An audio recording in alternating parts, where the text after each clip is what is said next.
Okay. Okay. So, our topic for today is all about sexual reproduction. O, dun muna tayo sa reproduction. No? Reproduction is the process of organisms to reproduce by creating their own offspring. Sabi natin, offspring, yun yung anak. No? Ay, hindi pala ako na-open.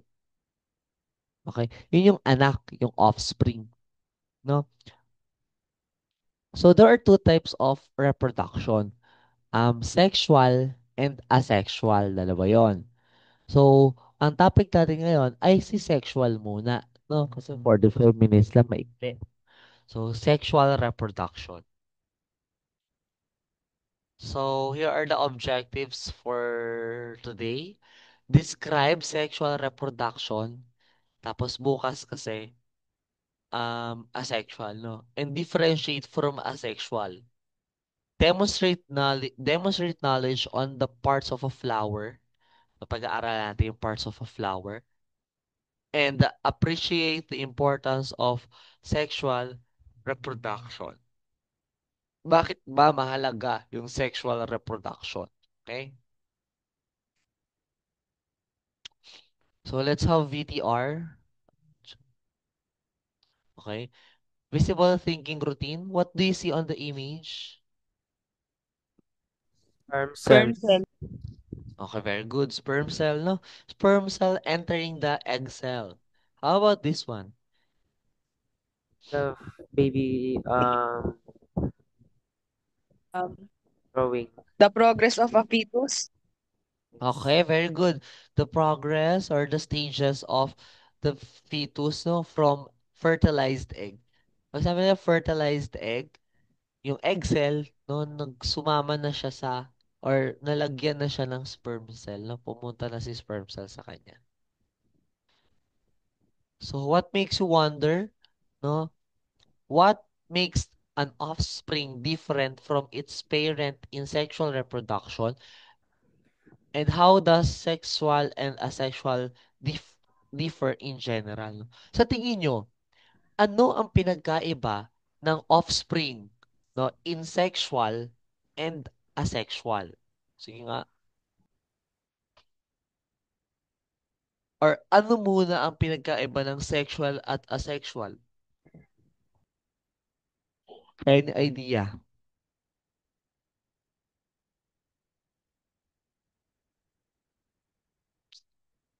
Yes, Rolanda.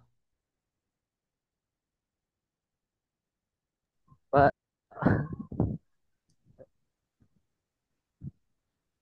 Hmm. me? Apo, ikaw nag-raise. Ay, Ay, sorry. Sino yung naka-raise? Romyon, sorry. Romyon. Kala ko si Rolyon. Sexual reproduction is where you need a mate or another person, and asexual, you do not need another person for it. Okay, very good, no? You don't need a partner, no? O, sige, let's rephrase that answer. Very good answer, Romeo, no? In reproduction, it does not only talk about humans. It does not only talk about person. Okay? So, hindi po person, no? We don't use person in reproduction. We make use of partner. Okay? Kasi pwede pong aso. Oh. So, kunyari, mag-reproduce yung aso, isang person. O, di ba? So, we make use of partner. No? So, very good, Romeo, no? Pag sexual, you need two parents. Okay? Pag asexual, you only need one parent. No? Makakapag-reproduce ka na. How about the difference between their offspring? Anong pinagkaiba ng magiging anak ng sexual reproduction sa anak ng magiging asexual reproduction? Yung isa, dalawa yung parents. Yung isa, isa lang. What will be the difference between their offspring? Yes, Rolyota. Sexual reproduction, the two parents that gave an offspring, the offspring has different attributes which were taken from both parents. Well, asexual reproduction basically means that the offspring is a direct copy from the parent. Very good. Exactly. Ganun po ang pinagkaiba nila, 'no? 'Pag, sexual, 'no, since dalawa yung parents, the characteristics, the attributes of the offspring can be the mixture, 'no, of the attributes from the mother and the father. Puwede pa nga mag-manifest yung characteristics ng lolo o lola, ng tito o ng tita, 'no? Puwede po yun. Gano'n po sa, um, sexual reproduction. In general, the genetic material or the characteristics of the individual will be different, whole a lot of difference between from the parent, no? Magkaiba. Pwede yung nanay mo, tatay mo, yung isa sa kanila, pango, tas ikaw naging matangos yung ilong. Pwede po yun, no? A whole different set of characteristics. Halimbawa, nanay mo, matangos ilong, tapos maputi. Nanay mo, maputi, um, light, kayo manggi. Tapos ikaw, pango, kayo manggi.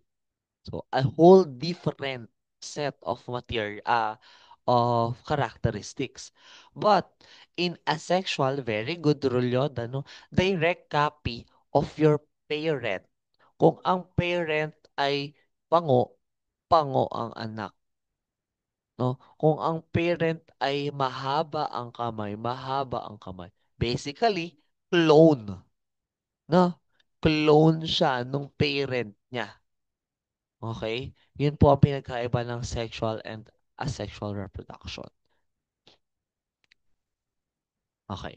So to formally discuss, no, when we say sexual, when we say sexual reproduction, it involves the union of gametes. Pag sinabi nating union, this refers to the pagsasama, no, in Tagalog. Pagsasama ng gametes. Ano po yung gametes? Gametes refers to sex cells. Sex cells. Okay? Sex cells can be sperm and egg. Okay? Yun po ang sex cells or gametes. No? Pagsasama ng egg cell at sperm cell. Meron po kasing different types of cells. No? May types of cell. Ay, sorry. Ulit ko. Dalawa yan. Somatic cells or cells in your body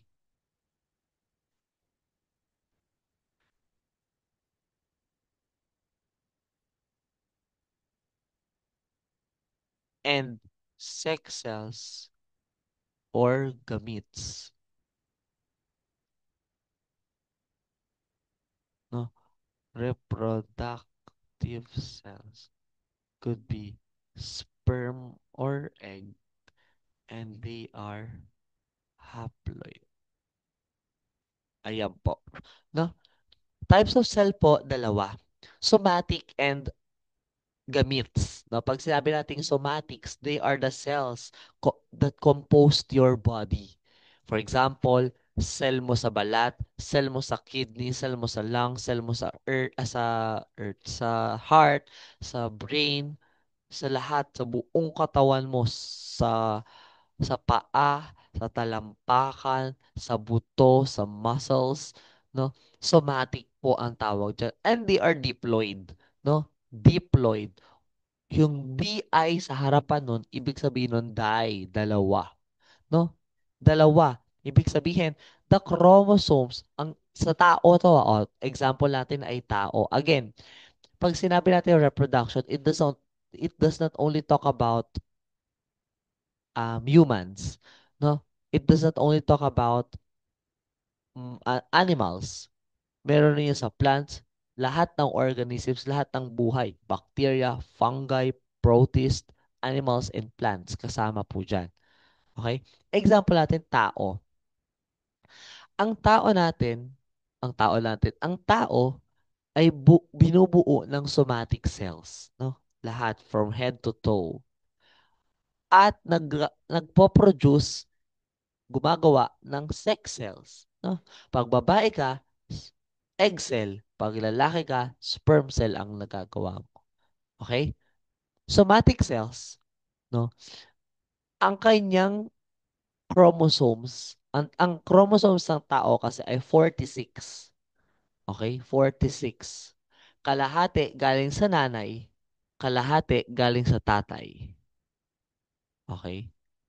Lahat ng cells mo sa katawan, bawat isang cell sa loob nun, 46 chromosomes.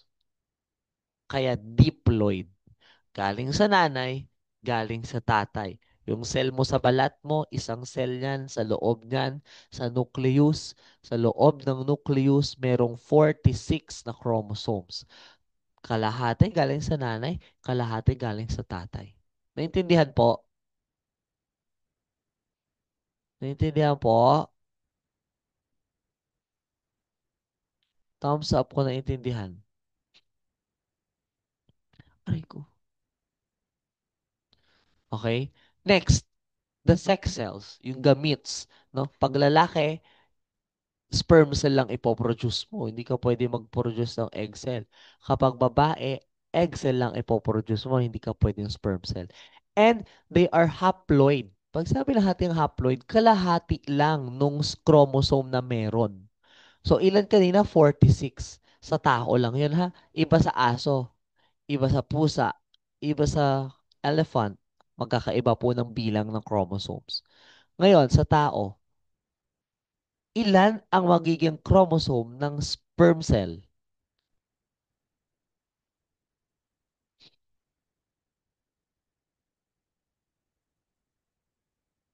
Ilan ang sa sperm cell?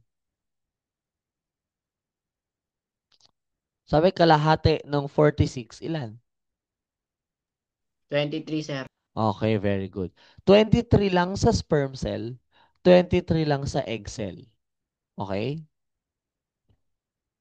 Pero yung somatics, lahat ng cell sa katawan mo, tig-fo 46. Naintindihan po? Naintindihan po? Thumbs up kung naintindihan. Okay. Next sentence. Gametes are both haploid. Oh, haploid daw, di ba? Egg cell and sperm cell haploid lang. Kalahati lang ang meron sa kanilang chromosome. Sperm cell sa tatay lang. Egg cell sa nanay lang. Okay? The union, yung pagsasama daw, results in fertilization. Okay? Pag nagsama na ang egg cell at sperm cell, fertilization automatic na yon, ha? Sexual reproduction na yon. Nagfo-fertilize na yung egg. Okay? Pag na-fertilize na yung egg, it will form a diploid. Magiging diploid na yung zygote. Okay? Kasi, ba't naging diploid po, sir? Yung egg cell 23, yung sperm cell 23. Si sperm cell pumasok na sa egg cell. 23 plus 23, 46 na. Naintindihan po? Naintindihan po? Thumbs up ko naintindihan. Okay? So, kapag ang baby, no, sa tao ha, tao pinag-uusapan, kaya pwede natin gamitin yung 46 chromosomes. Kapag ang baby, no, na nasa tiyan ng nanay, 46 na ang chromosomes, diploid na siya. Okay? Again, iba po ang bilang ng chromosomes ng bawat organisms. Ng aso, ng pusa, no, magkakaiba po yan. Tao ang example natin, 46. Pero, pag sinabi natin reproduction, general yun. No? Hindi pwede natin sabihin baby sa reproduction. Dapat offspring. Okay? Kasi hindi lang tao ang nagre-reproduce. Pero tao lang ang may 46 na chromosomes. Naintindihan po? Thumbs up kung naintindihan. Okay? So, yun po ang sexual reproduction. Pagsasama ng egg cell at sperm cell. Okay? Sa animals, no? Pero, may sexual reproduction din ng plants. Okay? So, ang plants, they can reproduce sexually or asexually. Pwede silang manganak ng mag-produce ng kanilang offspring ng sila lang, asexual, or kailangan nila ng partner. Na? So, sexually, flowers are the reproductive structure of the plants. No? Nandyan sa flower ang magdedetermine kung babae or lalaki siya. Okay, yung flower po yun. Kasi flowers are only associated with girls, di ba? Pag sabi natin flower ay babae. No. Ang flower po ay may sex. No? May mga flower na babae. Ayun no, nakalagay. Some flowers are male and some are female. So, merong flower na babae, may flower na lalaki. Okay? Meaning, yung flower na babae, meron siyang organs ng pangbabae. Okay? Organs ng plants ha. Next, yung lalaking flower, may organs siya na panglalaking flower. But, there are also bisexual flowers. Both has male and female organ in one. Meron ring meron ring mga flowers na isahan. Yung flower, nasa kanya na yung babae, nasa kanya na rin yung lalaking organ. Naintindihan po? Okay? So, kung makikita nyo po, gumamela is an example of a bisexual flower. Ito po yung babaeng part niya. Ito, tsaka yung pahabang ganun. Okay? Yung lalaki part niya, itong mga nakadikit, tapos yung yellow. Okay? Yun po yung lalaking at babaeng part ng gumamela. Ito yung best example eh. Okay, sige, stop share ako. Papakita ko tong flower na may babae at may lalaki, magkaiba. Okay? Sige. Ito po. Example, ang bulaklak ng kalabasa. Okay? Mapapansin nyo, this is the male flower. Ito naman ang female flower. Ano pinagkaiba nila? Ang female may ovary. Ayan o, malaki yung ganto niya. Yung ovary, ayan yung magiging fruit. Ayan yung magiging offspring nila. 'Di ba sa mga prutas may buto? So yan po ang kanilang offspring. Yung buto. No, yung bunga. Sa loob ng bunga may buto. Yung lalaki mapapansin nyo maliit. No, maliit. Kasi po, ang bulaklak ng kalabasa, no, yung lalaki muna tayo. Tinatanggal to, yung petals, kakalbuhin yan. Okay? Pag kinalbo yan, balik na tayo dun sa kanina.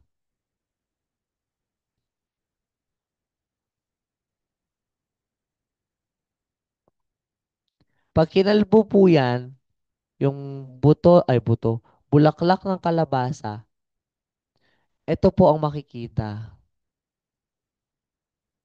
Isang pahabang ganyan, ay, sorry, pangit. Isang pahabang ganyan, tapos, etong mga pollen grains nandito. Isipin nyo, itong dilaw sila yung nandito. Okay? Ganun po. Ang nag-act, 'di ba sa animals, sperm cell and egg cell. No, sa plants po hindi po sperm cell and egg cell. Sa plants po, yung panglalaki, ang gamits nila ay pollen grains. Narinig niyo naman na 'yon, no? Narinig niyo na yung pollen grains. No? Pollen grains po ang panglalaki sa flower, sa plants. Okay? Yung mga powder na yon. Sa babae po, balik tayo, palitan natin. Sa babae, pag nakita natin yung bulaklak na yun, di ba yung kanina? Pag binuksan mo yon, ang makikita mo, eto mismo. Yan, pahaba. Huwag mong pansinin tong mga nakadikit na yellow tsaka yung mga eto, huwag mo ito papansinin. Kunyari, wala yan sila. Isang straight lang tong ganyan. Tapos itong mga maliliit na parang mushroom. No? Yan po yung female reproductive part ng flower. Okay? Ang mangyayari dyan, si pollen grains papasok. Kunyari magkaiba ha, dalawang flower, female, male. Pagdidikitin sila, no? Etong pollen grains, papasok siya dito, pupunta siya dito. Etong stigma, sticky yan, madikit, parang may glue. Okay? So si pollen grains, mabilis siyang didikit doon. Okay? Kung mapapansin nyo dito, may balahibo pa nga, oh. May maliliit na hairs. No? Para mabilis didikit yung pollen grains. No? Pag dumikit na, pumasok na si pollen grains, ano mangyayari? Papasok siya dyan, pupunta siya sa loob ng style. Ang tawag dito sa line na yan, style. Punta siya dyan. Papunta dun sa ovary. Yung ovary, eventually, magiging fruit. Magiging bunga.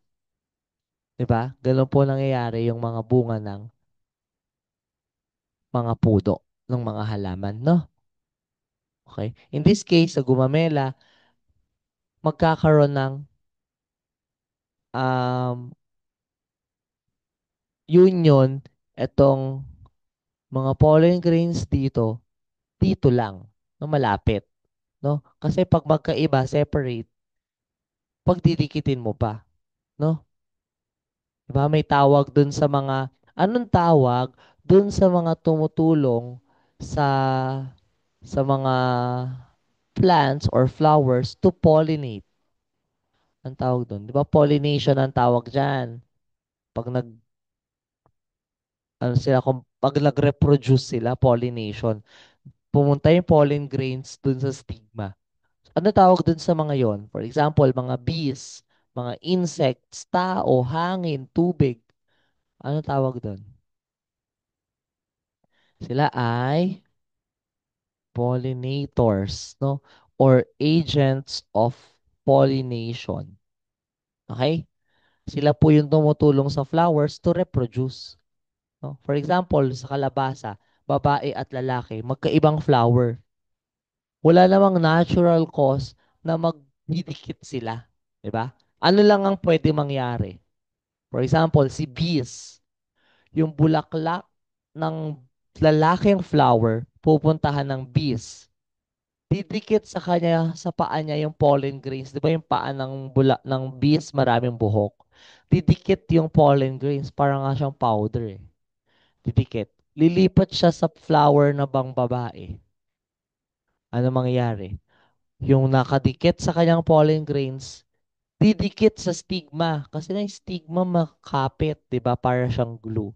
Didikit doon at papasok na sa style. Pupunta na ovary. So, mapoproduce na yung kalabasa. No, ganun po yung sa kalabasa. Naintindihan po, thumbs up kung naintindihan. Okay. No, ganun po ang nangyayari. Sila po ay agents of pollination. O ngayon, yung mga kalabasa, pwedeng tao na yung pollinators kasi yung ginagawa. Pinuputol yung sa lalaki, tapos ididikit sa mga pangbabaeng flower. Tapos itatakpan nila yon. Tapos patutubuin nila yung kalabasa, alagaan nila. Yung mga farmer, ganun yung ginagawa. No? Pwede rin tubig. Kunyari, umulan, tumalsik yung pollen grains. Kagaya niya, malapit lang yung pollen grains sa stigma, mabilis kakapit, no? Ganon rin sa hangin, no? At yung iba pang animals, ibon, kahit yung mga malalaki, no? Bawa si elephant, kumakain siya ng sa dahon, sa puno, nadanggi niya yung flower. pwedeng tumalsik yung pollen grains papunta sa stigma, no? So they are agents of pollinators. Okay? So here are the different parts of the flower. Okay? So example natin ay si gumamela, no? Yung female part ng flower ay tinatawag na pistil or carpel, no? Pistil or carpel, no? Babae yan, female part. Sa pistil or carpel, merong stigma, merong stigma, merong style, yung mahaba, at merong ovary. Yung ovary, yung nagiging fruit, nagiging bunga, no? So, babae yun. Pistil or carpel. Okay? Sa lalaki naman, stamen or stamen, no? May clue word na men, o lalaki na yan, no? So, dalawa ang meron sa kanya. The anther and the filament. Yung filament, itong haba, to. Yung anther, ito, yung nasa tuktok ng filament. Yung anther, nandyan yung kanyang pollen grains. Maliliit yung pollen grains kasi. So, nandyan sa loob, no? Ngayon, ano yun?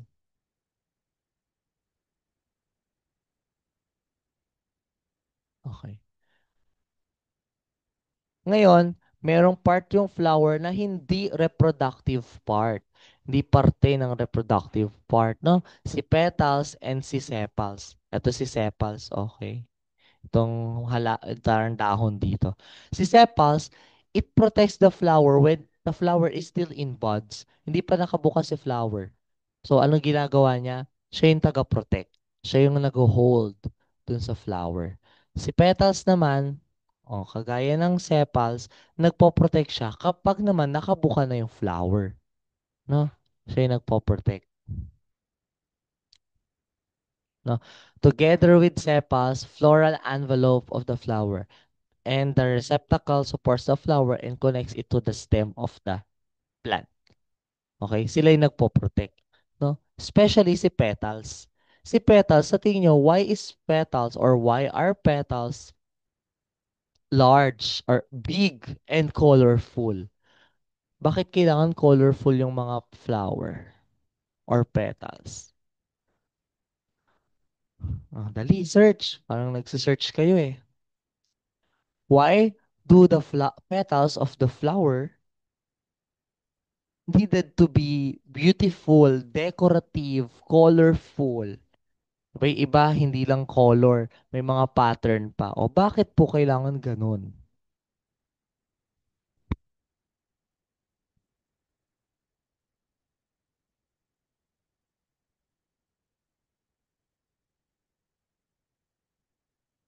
Anyone? To cover sa stigma, very good. Bakit po kailangan ma-cover yung stigma? Para po ma-protect yung flower. That's the function. No? Isa po yan. Very good, Mystica. Bukod po to cover the stigma. Very good, Mystica. Yes, Rolyoda. To attract pollinators. Okay, very good. To attract the pollinators. Kasi kung hindi iba-iba yung color niya, hindi maa-attract yung mga bees. Hindi maa-attract yung mga birds. 'Di ba? Kaya nga sila fragrant. Yung iba, karamihan sa kanila mabango pa, 'di ba? Para maaamoy ng mga bees, ng mga plants, ng mga insect, ay ng mga birds, ng mga insects para lalapitan sila, no? Na in the process, hindi alam ng pollinators na nakakatulong na sila. Ang gusto lang naman ng bees, kukuha ng nectar. Oh, hindi niya alam na apakan niya yung pollen grains, dumikit sa stigma. Wala siyang kamalay-malay na natulungan niya na yung plants to reproduce. No? Yun po yung mechanism ng petals. Kailangan malaki siya, maganda siya, para matulungan siyang mag-reproduce. Okay po? Naintindihan po? Yun po ang dahilan ba't maganda ang mga bulaklak. Okay?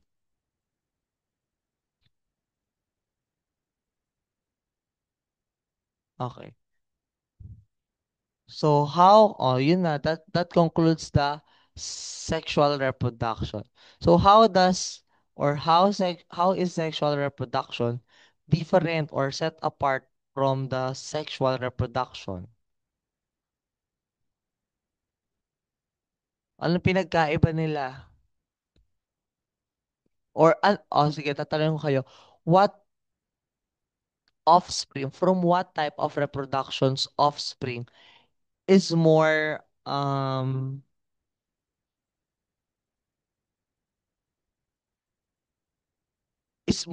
capable of surviving? Ano sa tingin niyo mas magsusurvive? Yung offspring ng, tawag dito, ng sexual or yung offspring ng asexual? Yes, Rulyota. I think it's the offspring of the reproduction because Anong um reproduction I po? I, I the sexual reproduction Okay. Why? because there are some traits that we need, like humans evolved so much from the past to the future, Oh, like wait lang. Ayan na, again na naman. We are not sorry, only wait lang. talking about humans. I mean partners as other animals like mammals, but genuinely every species evolved so that um they adapt to some things. Humans from the past had much more hairy bodies because they had to survive much more extreme extreme weathers and surroundings, while us modern humans and modern people, we don't usually have that much hair. We do have hair, but not that visible like before. And our Bakit? bodies is our hairs before they were extremely like thick because it protects us from cold weathers. But today, How do you say na cold weather dati? from the ice age and everything, but it also used, I think, to protect Eh, us we too hot. exist before the Ice Age. Wala I pang think Ice so. Age. Meron ng tao. Yes. Oh, bakit makapal na yung balahibo nila ng tao dati? Um, to survive, like it, hairs also protect us from animals back then. Paano? From scratches. But sir, sorry. I think sexual from asexual differs really from their attributes. That's why I think that both can exist, but uh, sexual offsprings tend to have more diversity in their traits, which make them adapt more to their surroundings much faster. Okay? So, let me clear yung ano, yung example mo kasi you give example, no? Very good. Tama 'yon, Rolyoda, na um our hair becomes thinner. Our ancestors used to have thick hair, no? Parang sa mga gorilla. Okay? Very good. Bakit naging manipis? Okay? Naging manipis yung ating hair, no? Because because we adapt to the climate or the temperature that happened during the time no nag-evolve tayo, no? Also, yung mga ancestors natin ha, yung mga ancestors natin, they have so much activity, no? Unlike sa mga gorilla, kung ikukumpara mo yung ancestors natin sa mga gorilla ngayon, no, mas makilos yung mga ancestors natin. Mas magalaw sila. They hunt more actively. Bukod sa pag-hunt, may ginagawa rin silang ibang bagay, no, na hindi ginagawa ng mga ang gorilla kasi mas advanced na yung pag-iisip ng modern nung ancestors natin. So, kapag may ginagawa sila actively, nag-generate ng heat, umiinit. Oo. Regardless of the eons, kung ano yun, kung Ice Age era ba yan, no, regardless of that. No?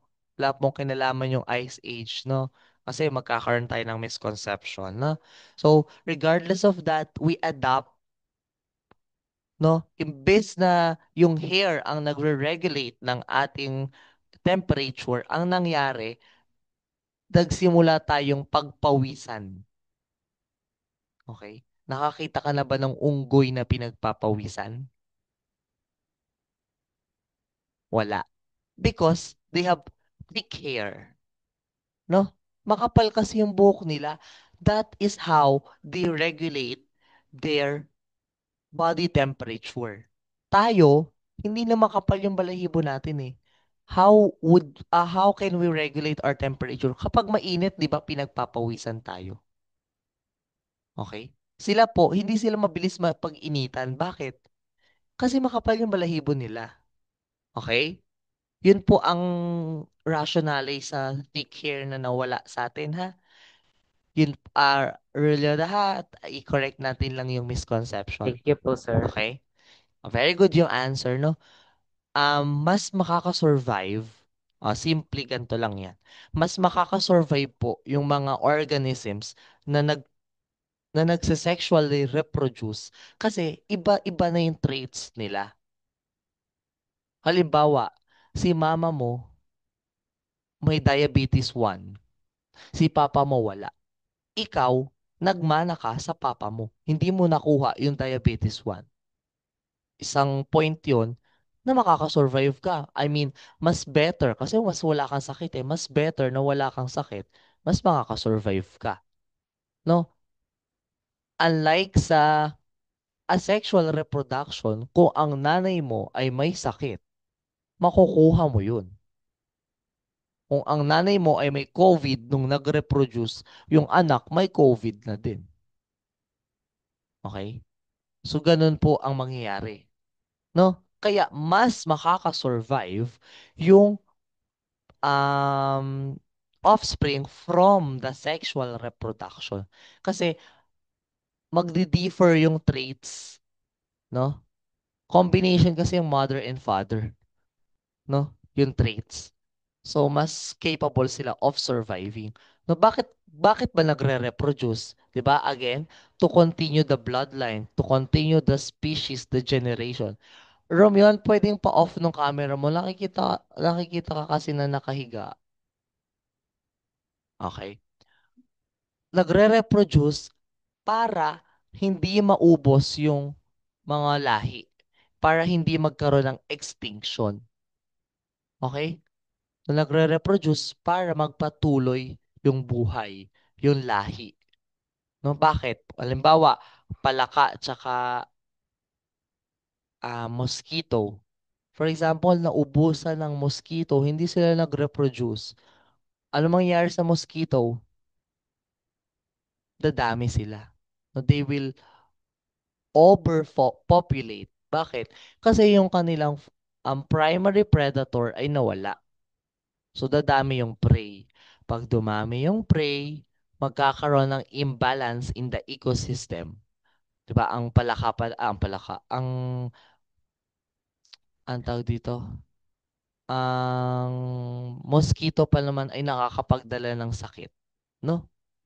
So, hindi po pwedeng mawala ang isang organism sa environment. Kahit sabihin mong peste yan sa atin, may role sila sa environment na ginagampanan. Ano po? Okay. So, hindi po sila pwedeng mawala. Dahil meron silang niche. Yung mga organisms, lahat, bacteria, uod, cockroach, daga, meron silang niche. Pag sabi natin niche, role. Meron silang role sa kanilang environment. Okay. O for example, mga um mga lions namatay sa savanna namatay.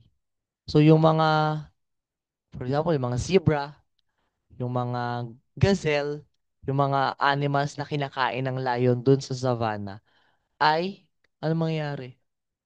Ano mangyayari sa kanila? Dadami at mauubos yung mga damo. Makakalbo yun. Last example, yung mga wolf. merong pag-aaral, hindi ko alam kung sa Canada or sa US, na walang wolf dati. Walang wolf. So yung mga deer, yung mga tupa, ang dami-dami. Nakakalbo yung kanilang area. Yung gubat na kalbo. Kasi ang dami. Ang ginawa ng scientist, naglagay sila ng wolf. Ng mga wolves. Nung naglagay sila ng wolves, may mga area sa forest na takot nang pumunta yung mga deer. Kasi, nandun yung wolf. Kakainin sila. So, ano nangyari sa forest? Nagtubuan ang mga puno, nagtubuan ang mga halaman. No? So, meron pong role. Hindi pwede silang mawala. No? Or hindi rin sila pwedeng dumami ng sobra. No? So, ayun po ang role ng reproduction. No? So, I hope you learned something today. That's it for sexual reproduction. Tomorrow, magkakaroon po tayo ng discussion, another discussion